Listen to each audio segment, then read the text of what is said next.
हरे कृष्णा। राधे राधे। चलिए अब चालू करते हैं।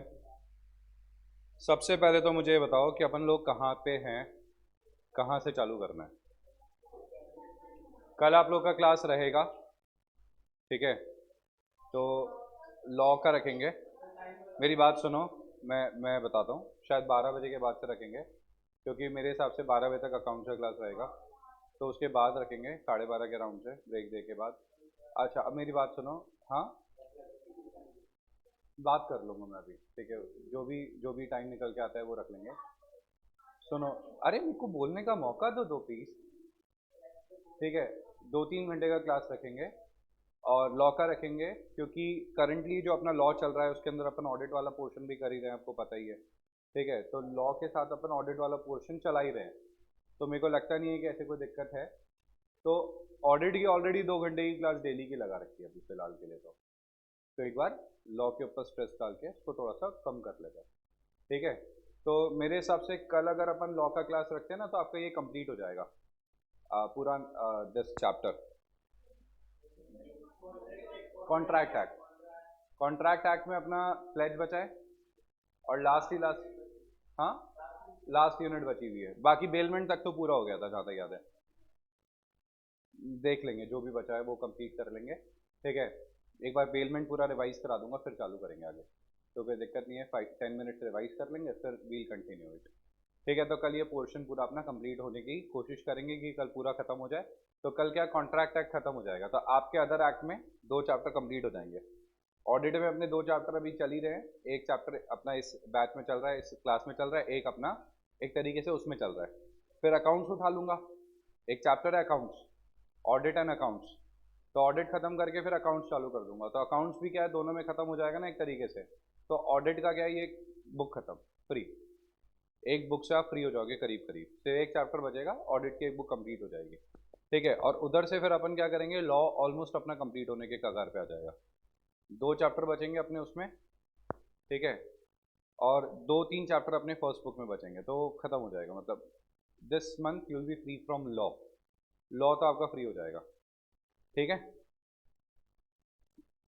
अब देखिए, सबसे पहले तो मुझे एक बताओ कि अपना इसमें चैप्टर क्या चल रहा है। नया चैप्टर चालू करना है ना अपने को, ठीक है? लास्ट पार्ट बचा है, ओके।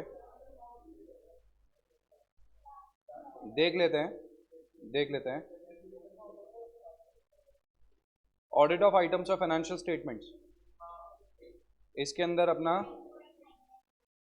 9.99 पेज। अच्छा, वो फालतू के खर्चे, अदर एक्सपेंसेस, ये अपना पूरा नहीं हुआ था, चालू तो हो गया था शायद।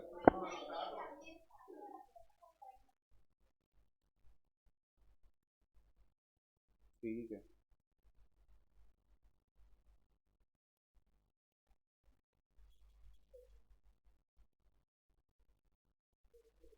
ठीक है। तो कुछ अपने अदर एक्सपेंसेस होते हैं, आपको पता है। देखो एक चीज़ मैं वापस रिवाइज कराता हूँ, वापस रिमाइंड कराता हूँ मैं आपको।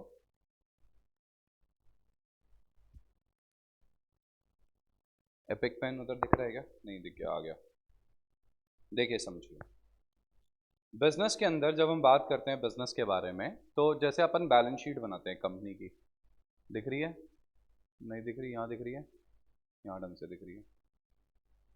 जब हम बैलेंस शीट बनाते हैं, तो बैलेंस शीट के अंदर अपने को क्या करना पड़ता है, आपको पता है? बैलेंस शीट के अंदर 5 तरीके के एक्सपेंसेस होते हैं। पहला होता है कॉस्ट ऑफ मटेरियल कंज्यूम्ड, जो अपना हो चुका है। सेकंड होता है डेप्रिसिएशन एंड अमोर्टाइजेशन। तीसरा होता है अपना, तीसरा कौन सा खर्चा होता है? Employ benefit expenses. चौथा होता है फाइनेंस कॉस्ट। और पांचवा लास्ट होता है अदर एक्सपेंसेस। ये अदर एक्सपेंसेस यही हैं: power and fuel, rent, repairs to building, plant and machinery, insurance, travelling, legal and professional, miscellaneous expenses. Okay, तो यहाँ पे ऑडिटर को सारे के सारे एक्सपेंसेस को चेक करना पड़ेगा। तो an entity in addition to making purchases employ benefit expenses, उनको ये खर्चे भी करने पड़ते हैं that are essential and incidental to running a business operation. इसके बिना बिजनेस नहीं चला सकते। देखिए, परचेज करना, एम्प्लॉयज़ को पैसे देने के अलावा भी आपके खर्चे होते हैं, रेंट, इलेक्ट्रिसिटी, इसके काम चल सकता है क्या इसके बिना? नहीं चल सकता obviously. While the auditor may choose to analyze the monthly trends of expenses like rent, fuel and power, auditor vouching करेगा इन expenses की, जैसे कि whether the expenditure pertain to current period under audit। तो सबसे पहले ऑडिटर को यहाँ पे चेक करना पड़ेगा कि जो भी अदर एक्सपेंसेस हो रहे हैं वो 1 अप्रैल से लेकर 31 मार्च तक के ही होने चाहिए। मतलब जो ऑडिट का ड्यूरेशन है, जो ऑडिट का पीरियड है, ये उसी साल के खर्चे होने चाहिए, ऑडिटर को ये चेक करना पड़ेगा। दूसरा पॉइंट, ठीक है, जो खर्चा है वो रेवेन्यू खर्चा होना चाहिए, ना कि कैपिटल एक्सपेंडिचर। क्वेश्चन आता है कि सर रेवेन्यू एक्सपेंडिचर और कैपिटल एक्सपेंडिचर में क्या फर्क है, बताइए।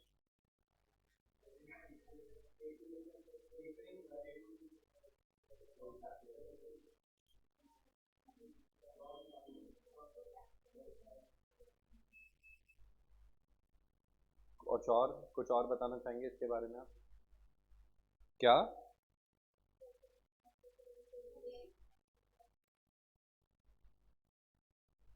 तो नॉन रेकरिंग एक्सपेंस क्या होता है? अच्छा, loss by fire capital expense है। हाँ, loss on sale of fixed asset capital expense है।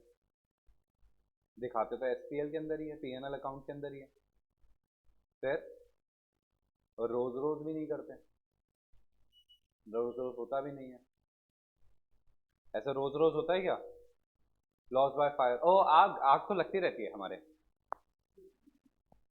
बिजनेस में, नहीं तो सीने में तो लगती रहती है।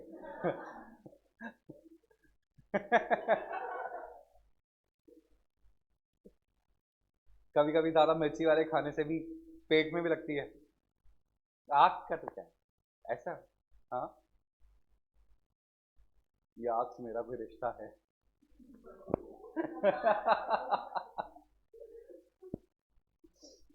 मैं बहुत हंसा था इस लाइन में।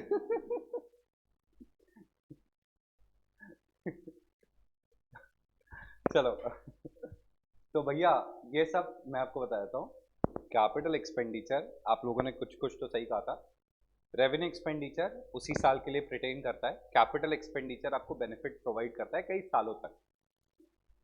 Capital expenditure expenditure on fixed assets होता है, जिससे आप या तो कोई फिक्स्ड एसेट क्रिएट करते हो या फिक्स्ड एसेट की कैपेसिटी को इंप्रूव करते हो।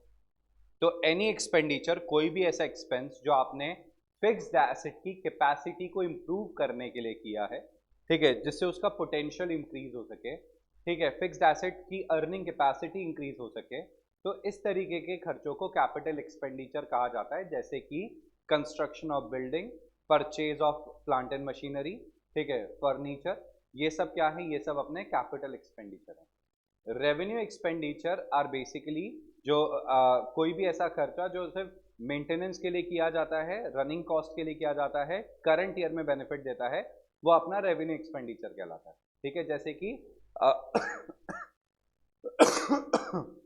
Expenses on maintenance of building, white wash expenses of building, paint expenses of building, repair and maintenance of machinery, ये सब जो खर्चे हैं रेवेन्यू एक्सपेंडिचर कहलाते हैं। बरोबर,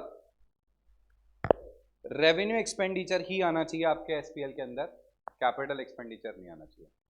कैपिटल एक्सपेंडिचर के साथ क्या होता है? कैपिटल एक्सपेंडिचर के ऊपर लगता है डेप्रिसिएशन।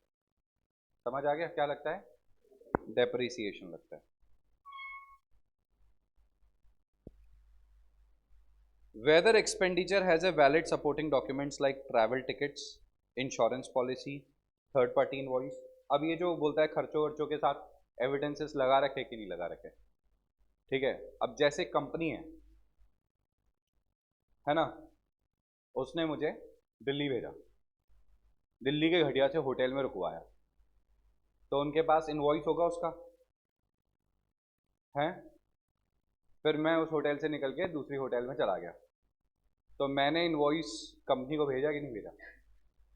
भेजा। भेज दिया, ठीक है। बात हो रही है अगले महीना जो पेमेंट आएगा उसके साथ रिएम्बर्स हो गए एक्सपेंस। अभी तो बात इतनी सी है कि एक्सपेंस रिएम्बर्स हो कि नहीं हो, बट जिसने बुक करवाया है आज उसकी क्लास हो, सबसे पहली चीज तो ये। तो अब आपको समझ आ रहा है ट्रैवल टिकट्स। एक बार ऐसा हुआ था मेरे साथ, आई वॉज इन बैंगलोर रहता है ना, मैं बैंगलोर में था और आई थिंक अपनी क्लासेस चालू नहीं हुई थी सबसे पहले की बात। बैंगलोर में भयंकर बारिश थी उस टाइम पे, भयंकर बारिश थी बैंगलोर में, और उस वजह से मेरी फ्लाइट मिस हो गई थी।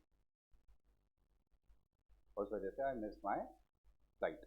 मैं गया एक दिन के लिए था, ठीक है, मतलब आज गया और कल मुझे वापस आना है, ठीक है, इट्स लाइक दैट। और उस वजह से मेरी फ्लाइट मिस हो गई क्योंकि बाढ़ थी वहाँ, ठीक है। तो मैंने ट्रैवल टिकट इमीडिएटली खुद ने बुक करवाया, दूसरा, ठीक है, और भिजवा दिया कंपनी को, कंपनी को भिजवा दिया, ठीक है कि तो उसका रिएम्बर्समेंट आ गया। तो अब जो भी खर्चे होते हैं कंपनी के, कंपनी जो भी खर्चा करती है उसके उनको एविडेंसेस चाहिए कि नहीं चाहिए, ऑडिटर तो देखेगा ना। तो travel tickets, insurance policy, third party invoices, ये सब चेक करेगा कि नहीं करेगा, सिंपल सी बात। Whether the expenditure has been classified under correct expense head, depreciation दिखा देगा यहाँ पे। तो इंश्योरेंस दिखा दें, इंश्योरेंस दिखा देंगे यहाँ पे, हाँ दिखाएंगे ही, समझ आ गया। Whether the expenditure was authorized as per the delegation of authority matrix, जो अथॉरिटी मैट्रिक्स है, जो अथॉरिटी है, उन्होंने प्रॉपरली इसको ऑथराइज करा था कि नहीं करा था। Whether the expenditure was in relation to entity's business and not of personal expenditure, entity के बिजनेस से रिलेटेड था, ना कि पर्सनल एक्सपेंडिचर से रिलेटेड। समझ आ गया क्या? ठीक है, क्लियर हो गया? ओके। तो ऐसा ही होता है, देखो सिंपल सी बात है। अभी जैसे when I was in Delhi, तो एक दिन मुझे कंपनी से काम था, तो उस दिन कंपनी की कैब हमने यूज़ करी थी फुल टाइम पूरा, ठीक है। वही SRCC लेके गई थी कैब, ठीक है, वही मतलब जहाँ पे भी हम लोग गए थे, पूरा दिल्ली यूनिवर्सिटी नॉर्थ कैंपस, ठीक है, वही। और नेक्स्ट डे सुबह भी हंसराज वही कैब लेके गई थी हम लोग। बट जैसे ही हंसराज से फ्री होके उसने होटल ड्रॉप करा, उसके बाद कैब को रवाना कर दिया, ठीक है, and then I took my own car. फिर मैं उसी से कहीं पे भी गया, मैं अपनी कार से गया, क्योंकि दैट वॉज माई पर्सनल। तो I cannot enjoy at company's expense for my personal, ठीक है, मतलब पर्सनल एक्सपेंसेस के लिए मैं कंपनी की लाइबिलिटी क्रिएट नहीं कर सकता। हालांकि मैं चाहता तो कर देता, but ethically I don't like it, है ना, इसलिए तो वो हमने वापस भेज दिया। तो समझ आया आपको ये क्या हो रहा है यहाँ पे, कि पर्सनल एक्सपेंडिचर नहीं आना चाहिए इसके अंदर। ओके, कल को पता लग जाता कंपनी को कि अगर पर्सनल एक्सपेंडिचर, तो कितनी बुरी बात लगती कि जस्ट इन केस कोई ट्रैवल एजेंट से बात करता कि इतना ज़्यादा कैसे लग गया, तो बोलते कि अरे वो सर ने कहा था कि यहाँ पे भी जाना है, वहाँ पे भी जाना है, यहाँ पे भी जाना है, ठीक है। तो इट डजंट लुक गुड, कुछ बोलते नहीं बट अच्छा थोड़ी लगता, ठीक है, ये बात हो जाती है। चलिए अब आगे देखते हैं।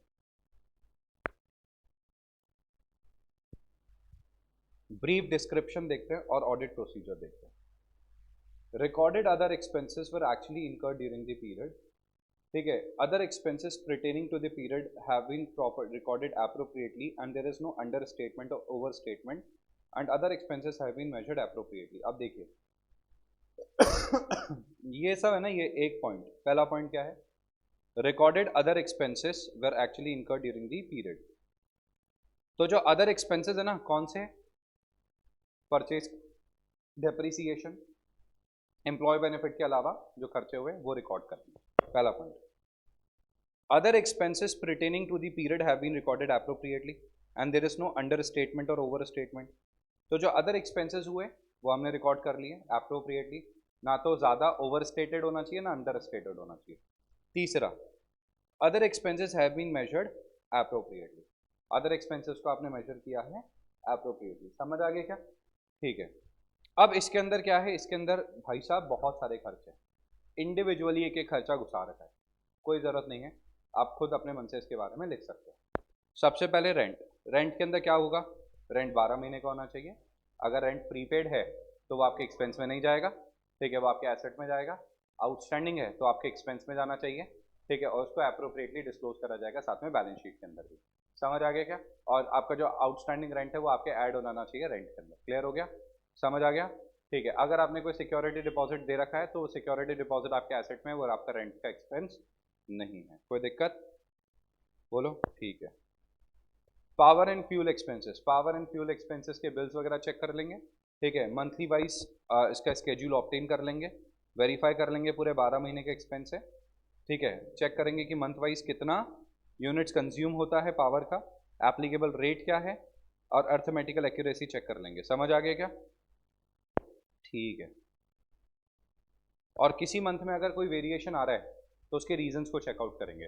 देखो रेंट तो हर महीने सेम रहेगा, किसी महीने अगर रेंट चेंज हुआ तो उसके बारे में पूछेंगे, तो पता लगा कि ये साल के बीच में, ठीक है, ये ईयर एंड होता है, मतलब साल के बीच में जो रेंट है ना वो अप्रैल से मार्च तक नहीं चलता, जो रेंट है वो सितंबर के अंदर इंक्रीज होता है, तो सितंबर में वो इंक्रीज होगा, वो चेक कर लेंगे। समझ आ गया कि रेंट अचानक से इंक्रीज कैसे हो गया, तो चेक कर लेंगे।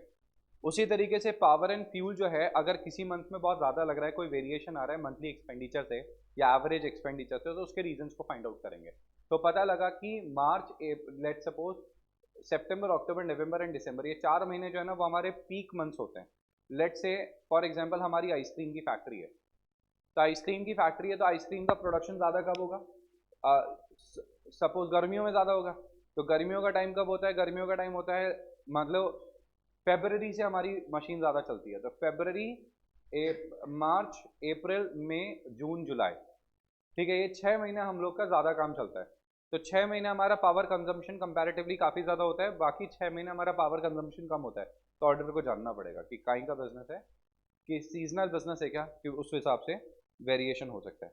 इंश्योरेंस एक्सपेंस देख लेंगे कि इंश्योरेंस पूरे साल का ले रखा है क्या, कब लिया था, किस दिन चालू हो रहा है, प्रीपेड है तो उसको दिखा देना, और करेक्टली नंबर ऑफ डेज के हिसाब से दिखा रखा है। Legal and professional expenses check कर लेंगे कि आपकी कोई लीगल टीम है क्या, या आपके कोई वकील वगैरह आपने अपॉइंट कर रखा है, मतलब लॉयर अपॉइंट कर रखा है क्या, कितना लीगल एक्सपेंस हो रहा है। अगर कोई अननेसेसरी या बहुत ज़्यादा अनरीजनेबल लीगल एक्सपेंस हो रहा है तो रीज़न जानेंगे कि क्यों इतना अनरीजनेबल लीगल एक्सपेंस हो रहा है, ठीक है, तो इसके बारे में कॉशियस रहेगा ऑडिटर, ठीक है। देखो ये लिखा है ना, auditor should be cautious while vouching for legal expenses as they same may highlight the dispute जो एंटिटी ने कर रखा है उसके लिए क्या प्रोविजन बना रखा है कि नहीं बना रखा। समझ आ गया क्या? ठीक है। Travel, repair and maintenance, printing, stationery, miscellaneous expenses production के हिसाब से होता है, डिस्क्लोजर कर देंगे इसको इसके हिसाब से। खत्म? बोलो कोई तकलीफ है क्या? हाँ खत्म? ठीक है।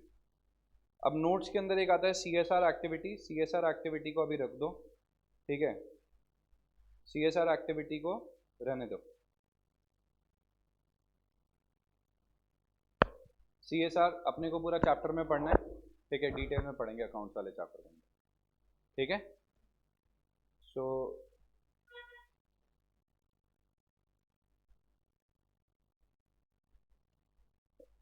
चलो करते हैं, कर लो एक बार, वहाँ पे रिवाइज हो जाएगा, ठीक है।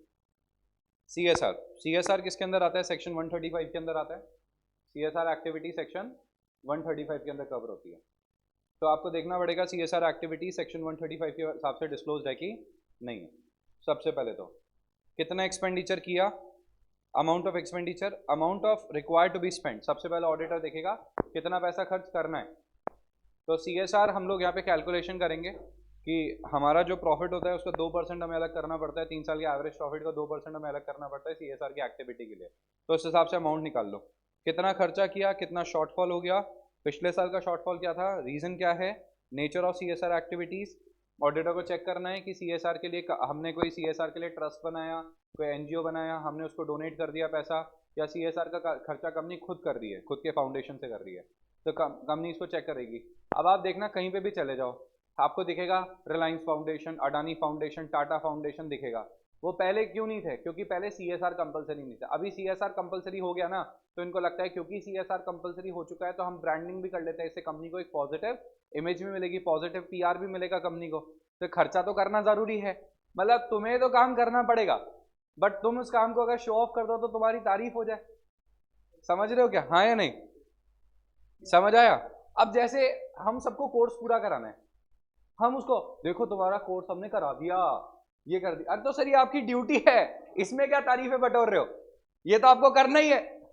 आप समझ रहे हो? तो ये इसमें कोई तारीफ बटोरने, बट ये कंपनियां करती है, कंपनी को खर्चा करना है, हाँ करना है, तो कंपनी उस पर भी तारीफ बटोर रही है कि नहीं बटोर रही? कर रही है। फाउंडेशन ने ये किया।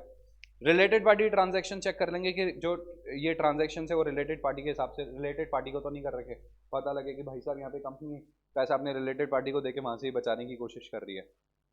नहीं नहीं, गवर्नमेंट इसको लेके बहुत स्ट्रिक्ट है। Where a provision is made in respect of liability incurred by entering into a contractual obligation, the movements in the provision during the should be shown separately. कोई अगर कॉन्ट्रैक्चुअल ऑब्लिगेशन की वजह से liability आ जाती है, हमने कोई कॉन्ट्रैक्ट करा था, वो कॉन्ट्रैक्ट फुलफिल नहीं हो पाया, कॉन्ट्रैक्ट में लिखा होता है कि अगर आप इसको फुलफिल नहीं कर पाए तो आपको पैसा देना पड़ेगा, जो भी है, उसकी वजह से अगर कोई ऑब्लिगेशन क्रिएट होता है तो उसको सेपरेटली शो करेंगे। ठीक है, फिर राउंड ऑफ देख लो। टोटल इनकम अगर क्या है, टोटल इनकम अगर एक 100 करोड़ से कम है तो नियरेस्ट 100,000 या लाख और मिलियंस के अंदर को राउंड ऑफ कर देंगे। समझ गए? और टोटल इनकम अगर आपकी क्या है, 100 करोड़ से ज़्यादा है तो नियरेस्ट लाख या मिलियन या करोड़ में इसको कन्वर्ट कर देंगे। समझ आ गया? ऐसा होता है ना आपके साथ? भले अपन कहाँ इग्नोर कर देते, कंपनी कंपनी बोलती है कि हमारा टर्नओवर था, ठीक है, लेट सपोज 25,000 करोड़ का हमारा टर्नओवर था। अब 25,000 करोड़ अपन राउंड ऑफ कर देते हैं, अपन बोल देते हैं 25,000 करोड़, ठीक है, तो अपन बोल देते हैं इस तरीके से, या 25,720 करोड़ का हमारा टर्नओवर था, तो 25,722 करोड़ का हमारा टर्नओवर था, 25,722 करोड़ का। 25,722 करोड़ एग्जैक्ट थोड़ी होगा, अपन ने राउंड ऑफ कर दिया ना सीधे सीधे करोड़ में। अब वो होगा कितना? 25,722, ठीक है, फिर 725,162 नो करके इतना होगा ना। तो कंपनी इसको इग्नोर करती है कि नहीं करती? सिंपली ये बोल देती है, ठीक है, 25,722 करोड़ का टर्नओवर था, इतना, इसको राउंड ऑफ कर देते हैं। समझ गए? ठीक है। अब बेनामी प्रॉपर्टी याद है क्या आपको? अपन ने बात करी थी बेनामी प्रॉपर्टी हेल्ड। बेनामी प्रॉपर्टी के ऊपर तो कंपनी का ये अपन बेनामी प्रॉपर्टी के बारे में वहीं पढ़ चुके हैं, उसमें क्या नाम है, कारों में, तो हटाओ उसे। ठीक है, रिलेशनशिप हटाओ उसे। ये हमारे कुछ रेशियोज है जिसका डिस्क्लोजर ज़रूरी है। डिटेल्स ऑफ क्रिप्टो करेंसी और वर्चुअल करेंसी, अगर कंपनी ने कोई क्रिप्टो करेंसी या कोई वर्चुअल करेंसी खरीद रखी है तो वो बताना पड़ेगा। प्रॉफिट या लॉस क्या हुआ वो बताना पड़ेगा, कितनी खरीद रखी है, डिपॉजिट्स कितने दिए, ठीक है, वो बताना पड़ेगा। अच्छा सुनो, इसके ऊपर 30% टैक्स लगता है, ध्यान रखना, ठीक है, तो वो बात भी आप मेंशन कर सकते हो साथ में। हाँ तो ये अभी ऐड हुआ है ना, ये अमेंडमेंट है सर, जो हाईलाइटेड है वो अमेंडमेंट है। ये पूरा जो हाईलाइट अलग ही दिख रहा है ना, हाईलाइटेड यहाँ से, ये यहाँ से नोट्स ये नए डाले हुए हैं अभी। ओके ठीक है, ये रेशोज हैं अलग अलग, ये रेशोज भाई बेसिक रेशोज है जो आपके एफएम में आते हैं। चलिए अब देखते हैं अपन, है ना।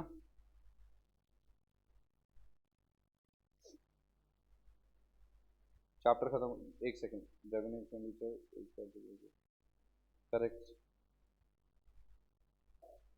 अब सुनो, खत्म, चैप्टर खत्म कर दिया। एक बार इसके क्वेश्चंस देख लें। Goods sale out on written basis, borrowing from banks, goods sent on consignment, foreign travel expense, receipt of capital subsidy, provision for income tax, vouching of payment of taxes, advertisement expenses, sale of scrap। 7 point दे रखे हैं, but आपको ऐसा कभी नहीं करना, आपको पहले उसको डिफाइन करना है, मैंने आपको बताया। Share issued at premium, premium को कहाँ यूज़ कर सकते हैं, कंपनीज एक्ट की बातें लिख के आनी है इसके अंदर। नया चैप्टर चालू करेंगे। हाँ, audit of different types of entities, audit of different types of entities से आपका ये खत्म हो जाएगा, ये चल ही रहा है, ऑडिट ऑफ बैंक्स हो ही गया। फिर आपका डिफरेंट टाइप्स ऑफ एंटिटीज़ कर देंगे, कंपनी ऑडिट आपका लॉ के साथ चली रहा है, तो आपकी पूरी बुक खत्म हो जाएगी एक्सेप्ट ऑडिट रिपोर्ट जो जिसके नोट्स देके करवाऊंगा। हाँ हाँ, इसमें भी कारो हो गया, कारो वाला पोर्शन अपन कंप्लीट कर चुके हैं, ठीक है। तो ऑडिट रिपोर्ट अपने को चालू करनी है बाद में, विल डू इट कंबाइंड में करेंगे इसको ऑडिट रिपोर्ट को, ठीक है। हाँ, फिर अपने ये चैप्टर्स अपन चालू करेंगे सीरीज़ के हिसाब से, ठीक है, फिर इसको कंप्लीट कर देंगे, ठीक है। बड़े चैप्टर्स में 7-8 डेज लगेंगे, छोटे चैप्टर्स 4-5 डेज वाले भी हैं, ऐसे करके हो जाएगा जल्दी, ज़्यादा टाइम नहीं लगेगा। कुछ चैप्टर्स तो छोटे हैं, कुछ चैप्टर्स विल टेक टाइम, कोई 1-2 चैप्टर्स है वो लेंगे टाइम, बाकी चैप्टर्स में टाइम कम लगेगा, तो फिर अकॉर्डिंगली अपन टाइम इंक्रीज कर लेंगे अपना, मतलब इसमें डेट के बियॉन्ड नहीं जाने देंगे, we'll increase our time so that we can finish up in a specified time period. Alright, अब सुनिए, तो अपन अब चालू करते हैं audit of different types of entities के बारे में। हाँ, अब चैप्टर चेंज कर दो।